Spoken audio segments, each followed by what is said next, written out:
राजा विक्रमादित्य ने पुनः उस शीशम वृक्ष से बेताल को उतारा और मौन भाव से उसे कंधे पर डालकर अपने गंतव्य की ओर चल पड़ा। मार्ग में फिर बेताल ने मौन भंग करके कहा, राजन, तुम वीर हो, बुद्धिमान हो, इसलिए मेरे प्रिय हो। अब मैं तुम्हें एक मनोरंजक कथा सुनाता हूँ। इससे तुम्हारा ज्ञान वर्धन तो होगा ही, रास्ते के भय से भी तुम्हें मुक्ति मिलेगी। बेताल ने कथा आरंभ की। शोभावती नामक एक नगरी में एक राजा राज करता था। उसका नाम था यशकेतु।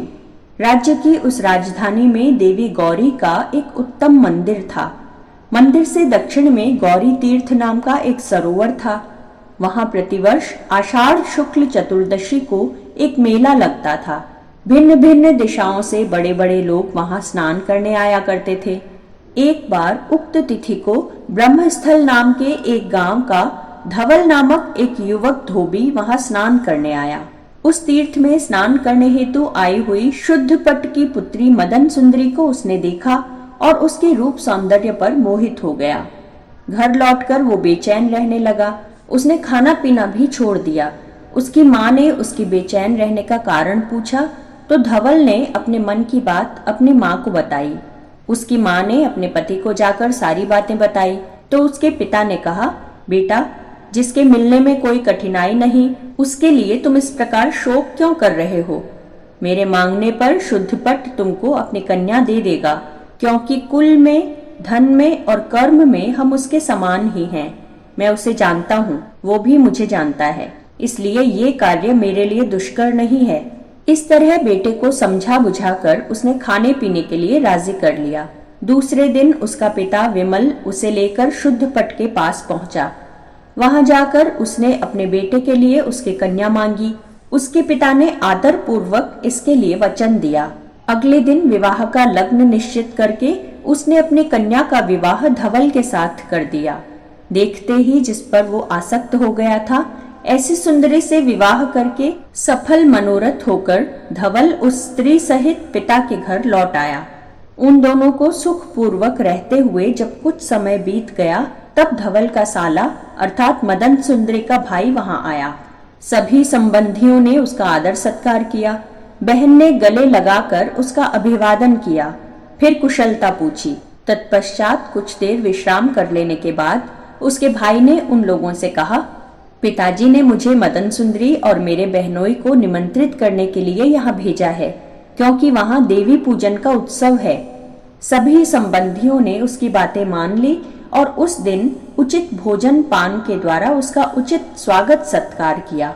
सवेरा होने पर धवल ने अपनी पत्नी सहित अपने साले के साथ ससुराल के लिए प्रस्थान किया। शोभावती नाम की उस नगरी के निकट पहुंचकर धवल ने गौरी का विशाल मंदिर देखा। उसने अपने साले और पत्नी से श्रद्धा पूर्वक कहा, आओ हम लोग माता गौरी के दर्शन कर लें। ये सुनकर साले ने उसे रोकते हुए कहा, नहीं जीजाजी, अभी नहीं, अभी तो हम सब खाली हाथ हैं। पहले माता गौरी के लिए कुछ भेंट लाएंगे, तत्पश्चात ही दर्शन करेंगे। तब मैं स्वयं अकेला ही जाता हूँ, तुम यहीं ठहरो, क्योंकि देवताओं को भेंट की अपेक्षा भक्त से श्रद्धा और विश्वास की अधिक अपेक्षा रहती है। ऐसा कहकर धवल अकेला ही देवी दर्शन के लिए चला गया। मंदिर में जाकर उसने श्रद्धा पूर्वक देवी को नमन किया। फिर उसने सोचा, लोग विविध प्राणियों की बलि देकर इस देवी को प्रसन्न करते हैं, मैं सिद्धि पाने के लिए अपनी ही बलि देकर क्यों न इन्हें प्रसन्न करूं। ऐसा सोचकर वो मंदिर के एकांत गर्भगृह से एक तलवार ले आया, जिसे किसी यात्री ने पहले ही देवी को अर्पित किया था। मंदिर में लटकते हुए घंटे की जंजीर से उसने अपने केशों द्वारा अपने सिर को बांध लिया और तलवार से अपना सिर काटकर देवी को अर्पित कर दिया। गर्दन कटते ही वो भूमि पर आ गिरा।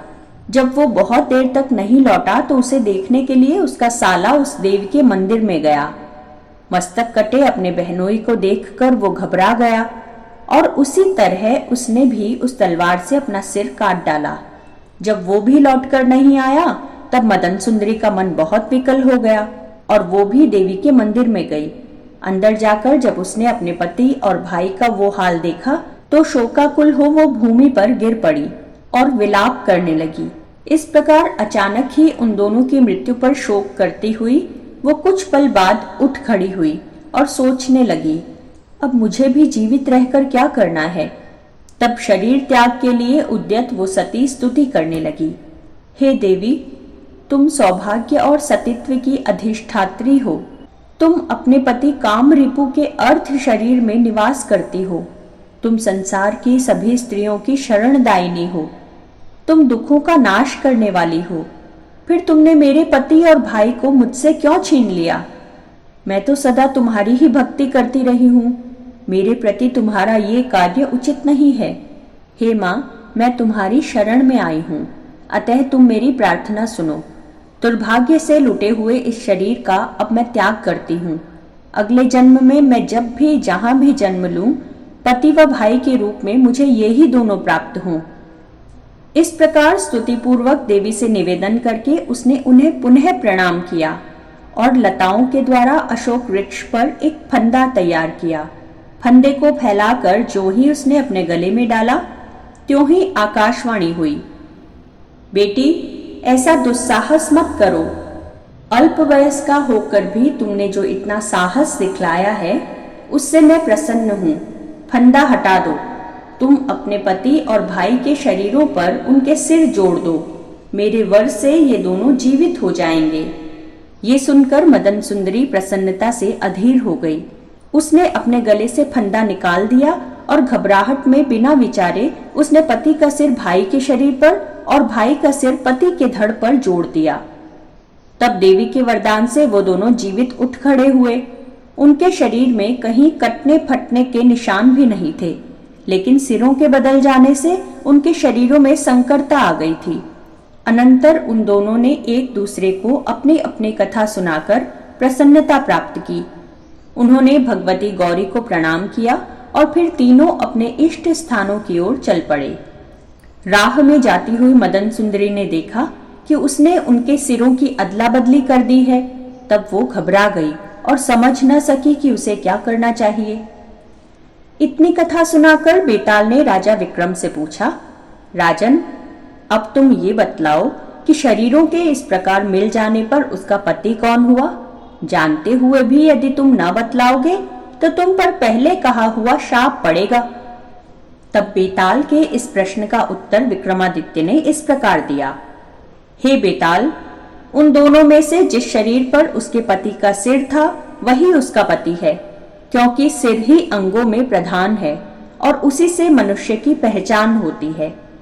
राजा के इस प्रकार सही उत्तर देने पर बेताल उसके कंधे से उतरकर चुपचाप चला गया। राजा भी अपने उत्तर देने की भूल स्वीकार करते हुए पुनः उसे पाने के लिए शीशम वृक्ष की ओर चल पड़ा। राजा विक्रमादित्य ने पुनः शीशम वृक्ष के समीप जाकर बेताल को नीचे उतारा और उसे कंधे पर उठाकर वापस लौट पड़ा। उसे लेकर जब वो वहां से चला तो मार्ग में बेताल फिर बोला, राजन, मुझे पाने के लिए तुम बहुत ही परिश्रम कर रहे हो। तुम्हारे श्रम को भुलाने के लिए इस बार मैं तुम्हें एक नई कथा सुनाता हूँ। पूर्व सागर के तट पर ताम्रलिप्त नाम की एक नगरी है। प्राचीन काल में वहां चंद्रसेन नाम का एक राजा राज करता था। वो राजा महाप्रतापी था। वो शत्रुओं का धन तो छीन लेता था, किंतु बेताल ने राजा को क्या कहानी सुनाई, ये जानने के लिए आप देखिए हमारा अगला वीडियो।